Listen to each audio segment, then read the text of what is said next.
Miss হবে না আপনার পছন্দের টিভি শো। দেখুন জি5 অ্যাপে একদম ফ্রি। জয় মা কালী। স্যার, এবার আসল বিষয়ে এসেছে আদালত। বেমক্কা মিথ্যা কথা বলতে সব। বন্দুকের বিষয়ও মিথ্যেই বলবে। এর নতুন কি? ও তমলের বাবা, ওই রিভলভারটা পেয়ে কি হবে? গুলি যে ঈশিতা চালিয়েছে সেটা তো ও নিজেই বলছে, আর তমলও তো বলেছে। বলো, কিন্তু ঈশিতা তো বলছে যে রিভলভারটা রুদ্র ওকে দিয়েছিল। তাহলে তো বলতে হয় এই রুদ্রই আসল ক্রিমিনাল। তিওয়ারিকে তো বলেছিলাম সব অস্ত্র শস্ত্র সরিয়ে ফেলতে। রিভলভারটা তো অফিসে ছিল, সরিয়ে নিয়েছে তো। ইয়োর অনার, আমি রিভলভারটা রুদ্রদাকে দিয়ে এসেছিলাম, তারপর আমি ওখান থেকে পালিয়ে আসি। আসলে রুদ্ররূপ সানাল আমার পেছনে কিছু লোক লাগিয়েছিল যেন তারা আমাকে শেষ করে দিতে পারে। আমি সেই ভয়ে কলকাতা পালিয়ে এসেছিলাম, আর কলকাতায় এসে আমি সারেন্ডার করি। প্রাণ সংশয় কাকে বলে আমি সেই সময়টা বুঝেছিলাম, ইয়োর অনার। আদালত এই কেসের ভারপ্রাপ্ত অফিসারকে নির্দেশ দিচ্ছে রুদ্ররূপ সান্যালের বিভিন্ন অফিস এবং বাড়ি আবার সার্চ করতে।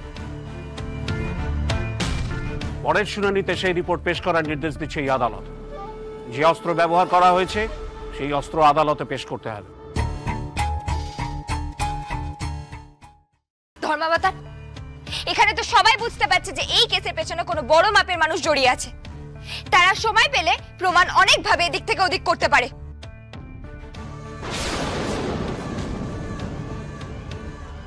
আমি জানি এখানে কথা বলাটা আমার অন্যায়, নিয়মের বিরুদ্ধে, কিন্তু ধর্মাবতার আমি কি করব বলো?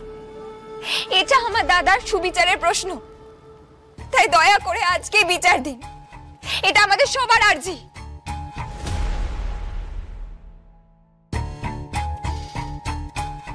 আমি সহমত, ইওর অনার। আমার ক্লায়েন্ট সুবিচার পাক, এটা আমিও চাই। তিনি একটা অপরাধ করেছেন, সেটার সুবিচার প্রার্থনা করছি মহামান্য আদালতের কাছে। That's all, your honour.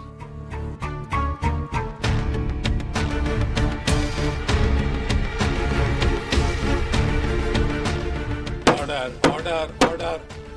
সমস্ত সাক্ষ্য প্রমাণ, আর্জি, বয়ান এই সমস্ত বিচার বিবেচনা করে আদালত নির্দেশ দিচ্ছে মধ্যাহ্নভোজের বিরতির মধ্যে রুদ্ররূপ সান্যালের বাসভবন এবং অফিস আবার সার্চ করতে।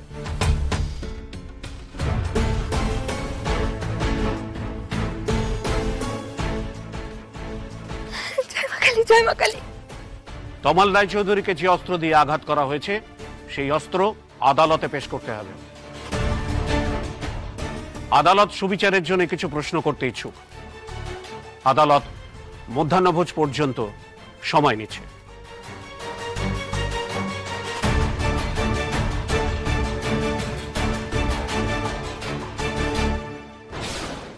জি5 ডাউনলোড করুন আর সব এপিসোড দেখুন একদম ফ্রি।